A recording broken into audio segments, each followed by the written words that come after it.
Nasubukan mo na bang kamustahin ng isang lalaki tapos sabi niya, okay lang ako?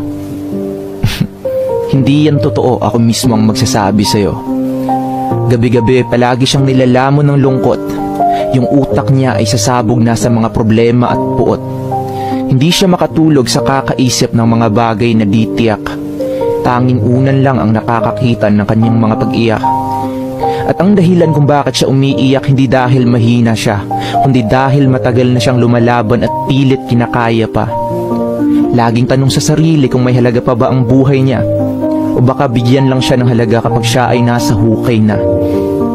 Kasi matagal na siyang nawalan ng gana at rason na mabuhay. Oo, humihinga siya pero ang kalooban niya matagal nang nasa hukay.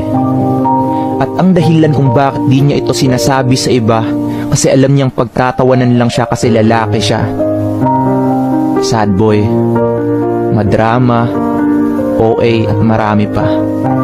Matagal na niyang gustong magpahinga, hindi lang siya takot. Kasi may dalawang klase ng pagod. Pagod na pisikal na nawawala sa pamamagitan ng tulog at pahinga.